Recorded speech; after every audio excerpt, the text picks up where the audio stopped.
So this is where I used to sleep out, just over the road here. It's the old UGM warehouse, and yeah, that's where I used to sleep, out here. Cold, wet, dark, scary. I despised alcohol.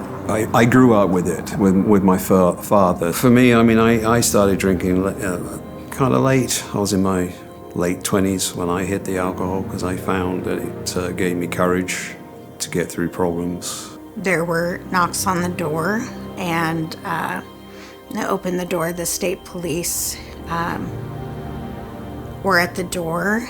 They asked if they could come in, and they came in, and they were looking around, and I noticed one of the officers, he was looking at a picture of my son Bailey.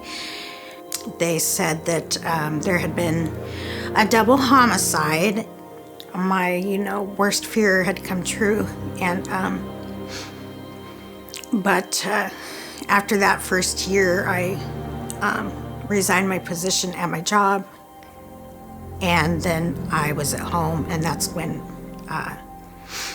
I would say my addictions really kicked in, and it just began to spiral downhill for me.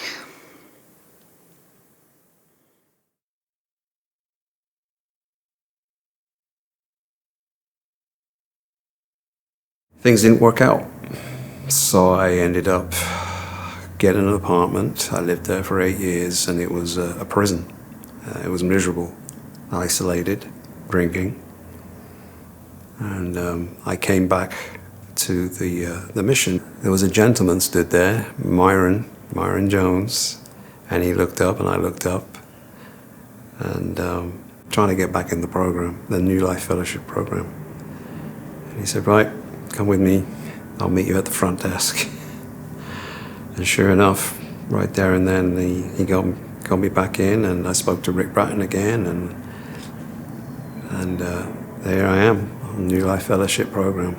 I think of where the Lord says, what he began in you, he will finish. That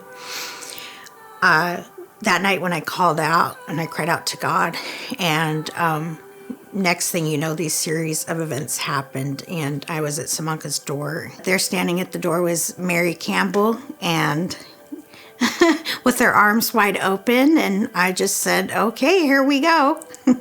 For the future, I would like to go to school, because that's something I did miss out on as a child.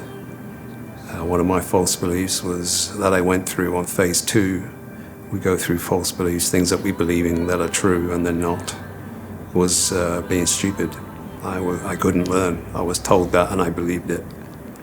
And here I am, one subject away from a GED, which is absolutely incredible.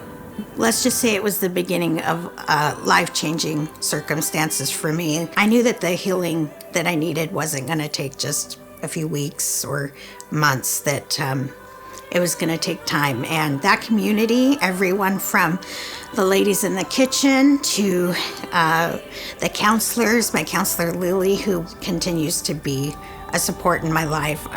The community, I finally realized I was somewhere where I wasn't alone.